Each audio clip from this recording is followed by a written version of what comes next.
I've wasted way too much money on different camera equipment to create the perfect camera rig. And the problem is, no matter what I got, they just never really seemed to work the way I needed them to work.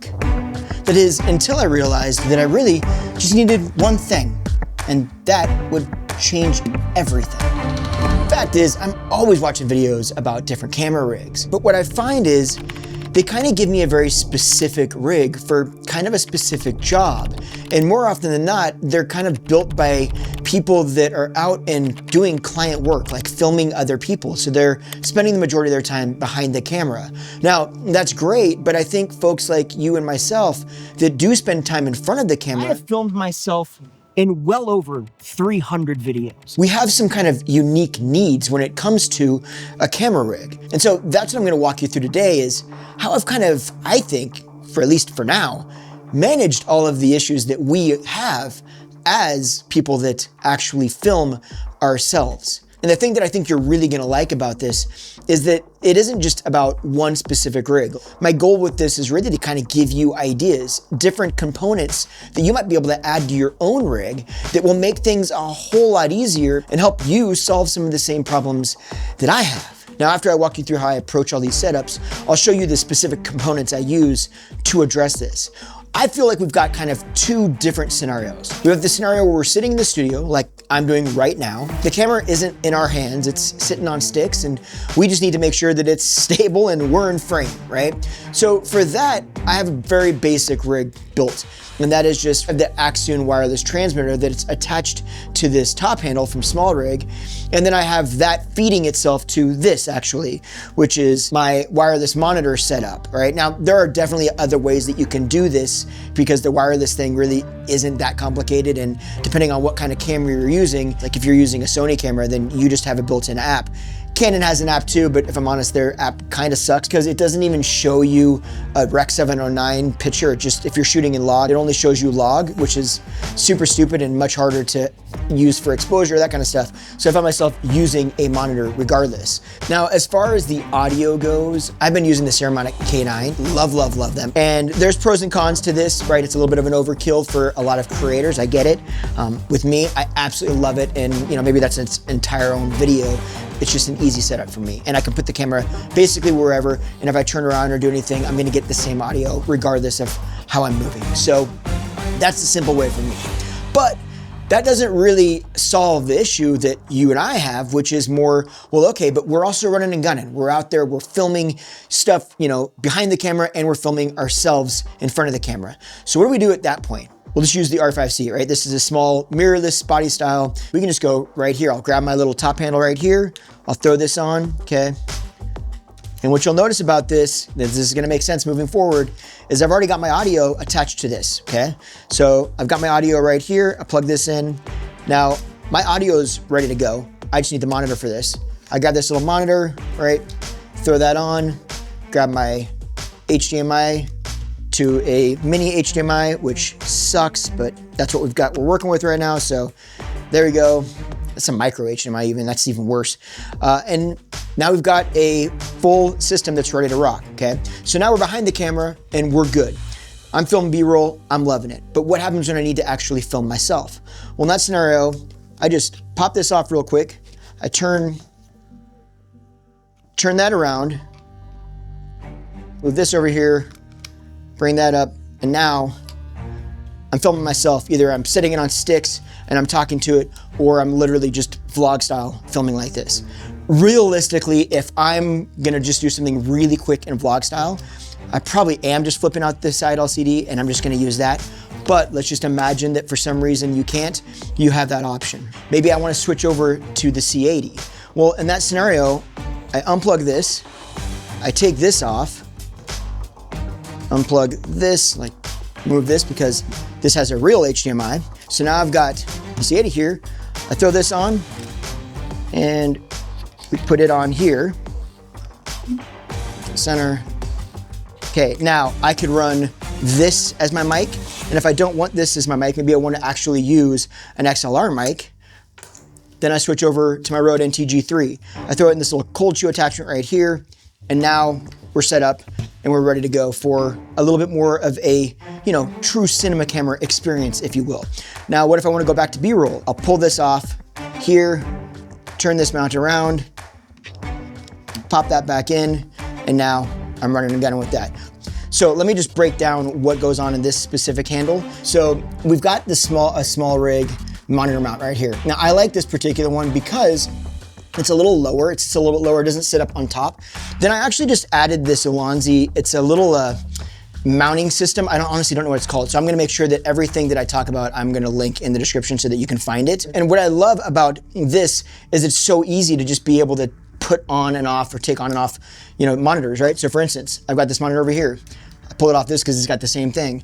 And now I can put it on whatever I want to put it on. It's kind of big to be on this right now, right? But I could put it on this over here, okay? And then all of a sudden now I'm running on this, okay? So the other thing I've got on this right here is a cold shoe mount from Small Rig as well. And the reason I have this is because I needed another way to get audio on this. But I also love this particular handle because it's got so many multiple different cold shoe attachments that it gives me the opportunity to be able to rig this a lot of different ways. Okay, obviously we haven't connected the HDMI cable, so we'll connect that just to show you because, you know, let's be real, I'm not gonna do it without one.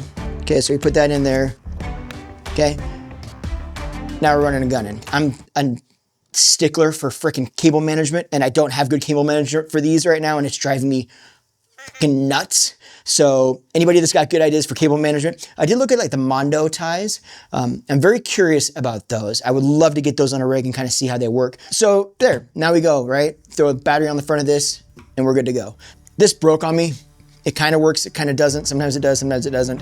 The only reason that I'm showing you here is because I want to show you what it's like if you're gonna have a monitor, because most people run monitors, right? For me, I actually, more often than not, I'll run this monitor because if I'm just filming something like B-roll and I'm just getting like a couple of shots, I'm usually filming myself in that B-roll on some level.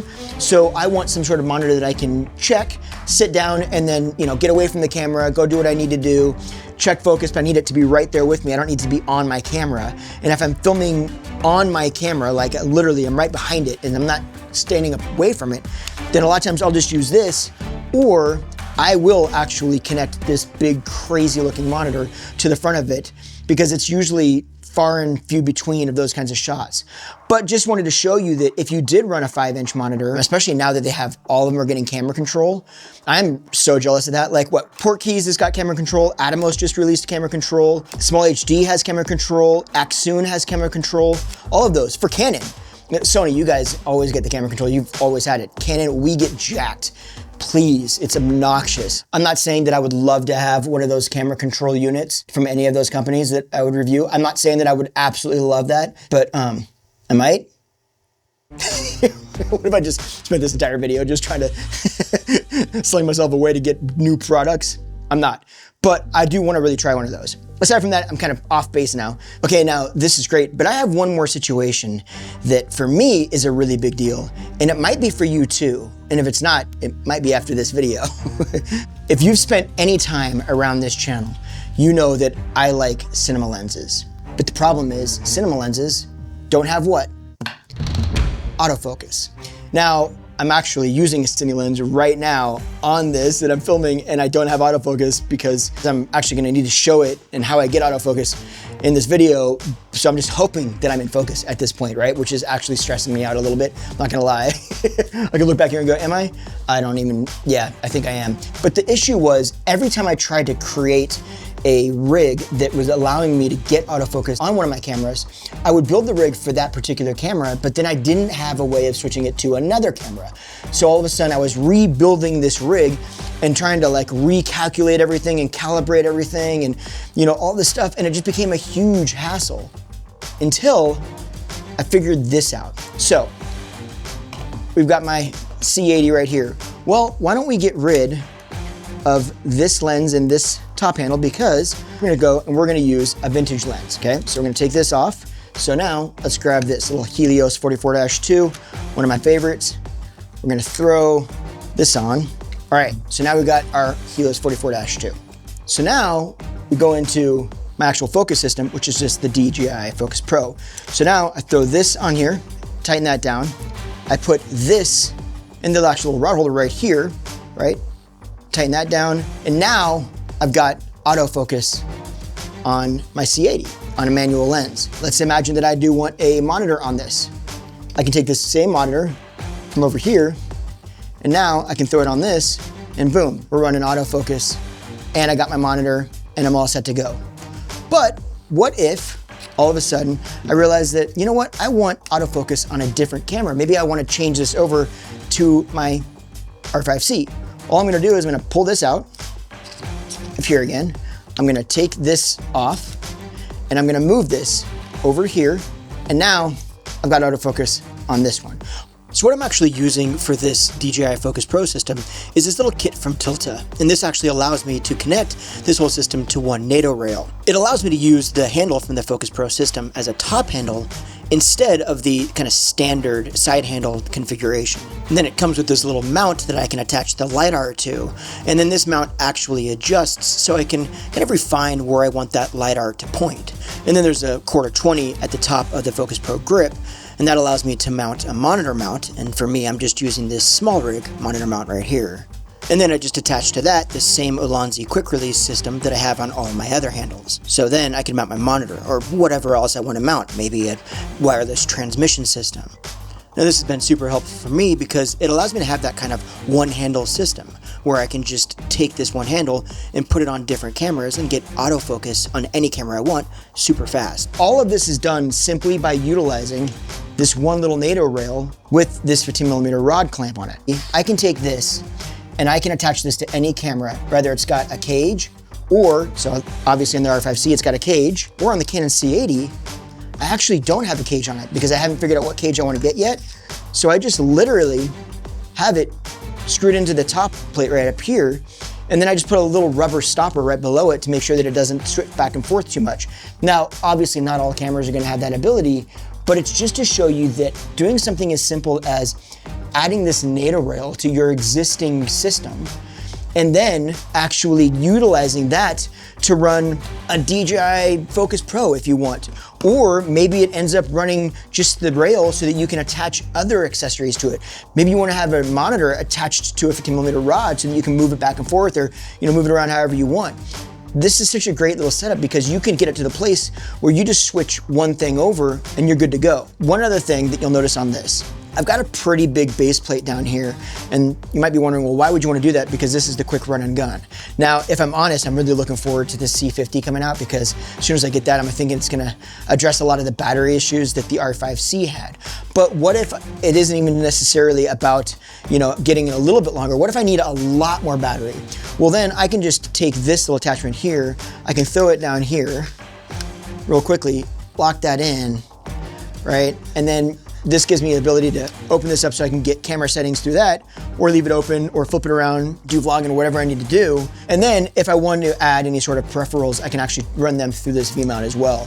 So it's still a pretty small, compact actual package, even with that on it. I have one other scenario that for me is super important. I actually use this specific camera for my Edelkrone system. So let me throw this back on here and I'll show you how this works.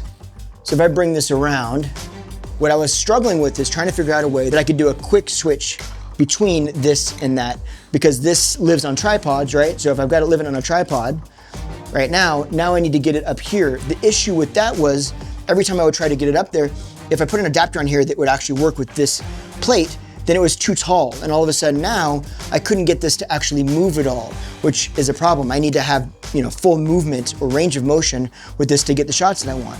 So then I had to figure out something else. So what I did was I got one of these from Small Rig. And these are great because they're a little clamp, right? And then they've got this little turn knob that actually tightens it. And it's, basically 1/2 turn goes really tight on it, like it's locked down, which is important, and you'll understand in just a second. But what that allows me to do is now, when I come over here, I've got another mounting plate right here, upside down. So now, I just put this right here, and I balance it real quick, and then this is just 1/2 turn, not even, and it is tight. And now I get full range of motion, well, as much as I need, all the way down, and most of the way up, and all of this super quick, right? I wanna get it off here, I take this off, I come back here, I throw this back on, 1/2 turn, boom. I'm back on a tripod, that fast. All of this basically is to say that most of my rig is connected to one handle. And the point with that is that it's easy to take that handle with the right rail system and move it from system to system. More important for me, not just the ability to switch one camera into multiple modes, but to be able to switch between multiple different cameras and multiple different modes. I hope that helped out, but hey, honestly, tell me, like, what are you doing for cable management? Because that's the only thing that drives me insane about this. Like I am a person that, man, I'd be hiding the cables. The cables are hidden. You don't see the cables in my house. You do in some of the places, but I really don't want you to. It drives me a rat's nest of cables and don't do that. Don't do that. That is no.